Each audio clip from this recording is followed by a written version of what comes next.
அறிவில்லாத பெண்ணாக இருக்காதே.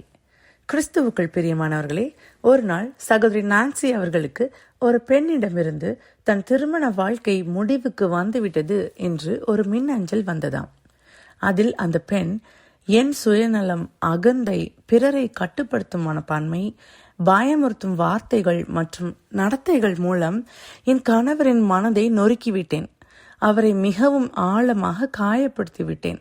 அதனால் என் திருமண வாழ்க்கையை முடித்துக் கொள்ளலாம் என்று நினைக்கிறேன் அப்படின்னு அந்த மின் அஞ்சலில் குறிப்பிட்டிருந்தார்களாம். இதற்கு இடையில் சகோதரி நான்சி அவர்கள் நீதிமொழிகள் 7வது அதிகாரத்தில் விவரிக்கப்படும் அறிவில்லாத பெண்ணை பற்றி பேசியதை அந்த பெண் கேட்டிருந்தார்களாம். அதில் அறிவில்லாத பெண்ணானவள் அநேகரை காயப்படுத்தி விழப்பண்ணினாள். அவள் வீடு பாதாளத்துக்கு போகும் வழி, அது மரண அறைகளுக்கு கொண்டு போய் விடும் என்று கர்த்தருடைய வேதம் இவ்வாறு கூறுவதை அறிந்த பெண், நான் எவ்வளவு தவறாக நடந்து கொண்டேன் என்பதை இப்பொழுது உணர்கிறேன்.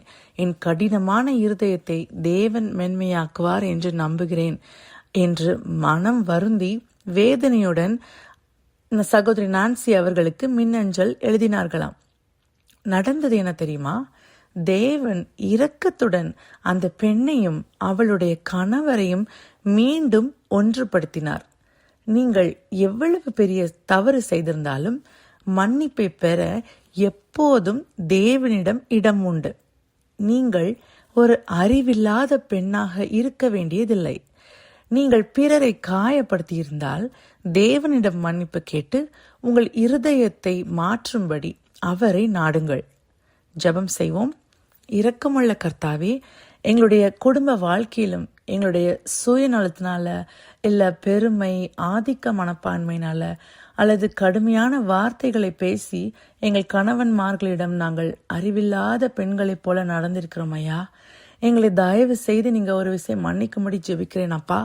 எங்களுடைய கல்லான இருதயத்தை எடுத்து போட்டு எங்களுக்கு கனிவான அன்பான இருதயத்தை தாங்கப்பா.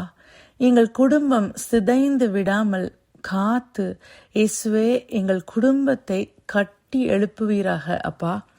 அறிவுள்ள பெண்களாக நீர் எங்களை மாற்றும்படி இயேசுவின் மூலம் ஜெபம் கேளும் ஜீவனுள்ள நல்ல பிதாவே, ஆமேன். இந்த செய்தி 24 அக்டோபர் 2024 ஆண்டு நான்சி டிமோஸ் வாகுமத் என்பவரின் இயேசுவை தேடி என்ற புரோகிராமிலிருந்து எடுக்கப்பட்டது. கர்த்தர் உங்களை ஆசீர்வதிப்பாராக.